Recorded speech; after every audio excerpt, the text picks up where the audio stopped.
Hey guys, ini dia DT96, seri terbaru setelah DT95. Desainnya ini lebih kecil ya guys, seperti apa fitur-fitur dan kelebihannya, nanti tonton terus saja guys. Save ready and let's get started.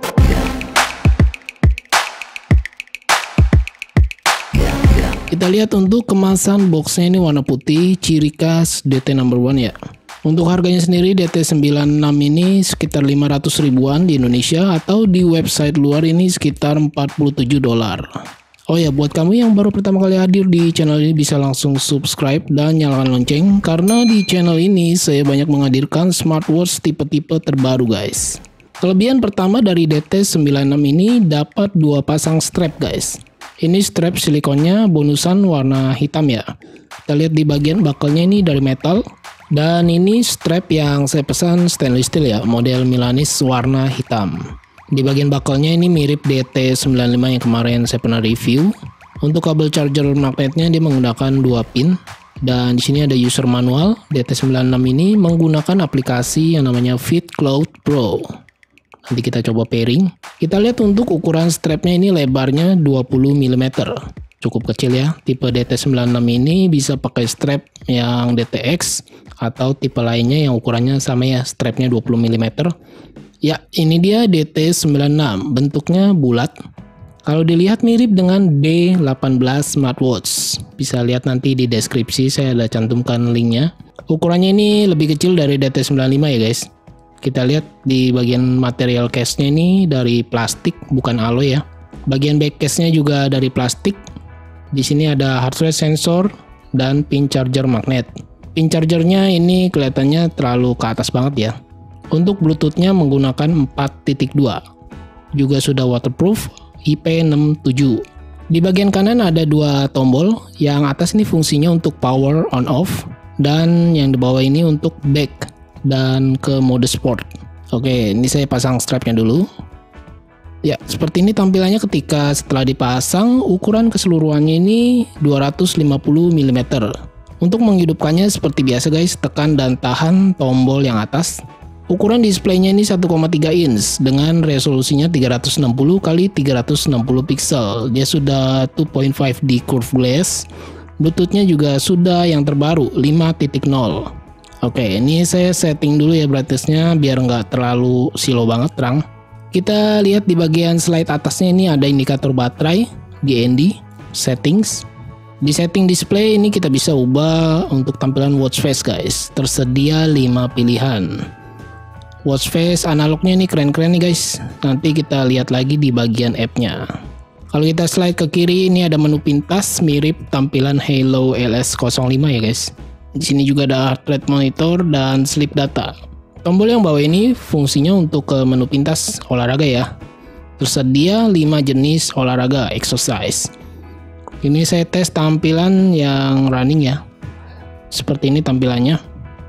Kalau kita slide ke kanan, tampilannya seperti ini guys. Keren nih guys. Mirip Evo W26, H55 dan Q99. Ketika saya gerak-gerakan gini terasa lumayan sangat responsif, tidak lemut ya. Juga di setiap ikonnya ini berfungsi semua nih guys, bukan hanya tampilan aja ya. Kalau kita nggak suka dengan model menu yang seperti tadi, kita bisa pilih menu style yang nomor 1 ini. Tampilan menunya ini jadi seperti biasa ya. Oke, ini saya tes untuk di fitur heart rate-nya, berjalan secara dinamis. Cuma saya agak sedikit bingung mau lihat yang mana nih guys. Ada AVG dan yang lain-lainnya. Yang tahu nanti bisa komen ya. Untuk di blood pressure-nya juga dia berjalan secara dinamis nih guys, atau berkelanjutan. Di bagian blood oxygen juga berjalan secara dinamis. Di sini juga dia tersedia musik control, harus terhubung ke smartphone ya. Oke, ini saya coba pakai ke tangan saya yang ukurannya 16 cm, terlihat pas banget, tidak kebesaran dengan ukuran strapnya 20 mm.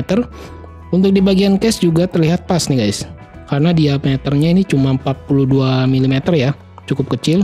Dengan tingginya 48,5 mm dan tebalnya 11,5 mm, tidak sampai 12 mm, cukup tidak terlalu tebal menurut saya. Dan smartwatch DT96 ini juga berasa ringan banget nih guys menurut saya. Beratnya cuma 36,2 gram, karena materialnya juga ada cuma dari plastik ya. Oke, kita lihat untuk aplikasinya. Seperti biasa, download di Play Store, namanya adalah FitCloud Pro. Tampilannya seperti ini. Untuk pairing, seperti biasa, klik device, lalu add device, and search. Di sini kita bisa pilih yang paling atas.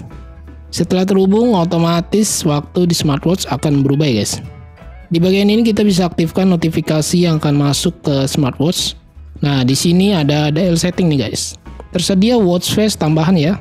Lumayan nih kalau bosan kita bisa ganti-ganti. Ini saya pilih salah satunya. Untuk kekurangannya ketika mau download dan sinkronisasi watch face-nya nih agak lama nih guys. Butuh waktu beberapa menit, jadi mesti harus menunggu. Untuk tampilannya seperti ini. Oke, ini saya tes untuk Find Phone. Untuk remote kameranya tinggal digoyangkan saja tangan kita. Nanti timernya akan aktif. Untuk setting auto wake up harus dari aplikasi ini nih guys.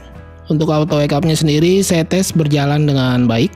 Lalu saya tes lagi nih untuk panggilan WhatsApp masuk nih guys, seperti ini guys. Tampilan notifikasi pesan WhatsApp masuk seperti ini.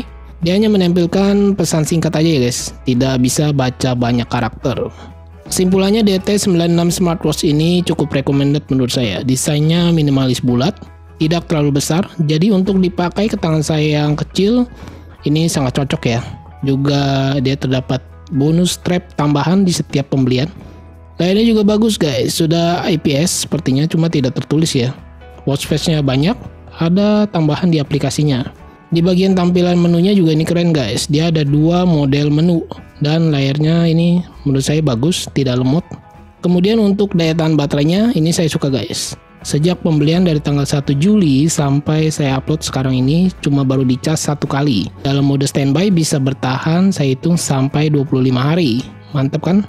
Oke guys, sekiranya segini dulu yang bisa saya share dari DT96 ini. Jika ada yang kurang jelas bisa bertanya di komentar atau DM saja ke Instagram saya @fredius. Terima kasih banyak buat yang sudah menonton. Jangan lupa subscribe untuk support channel ini. Saya Freddy and see you next video.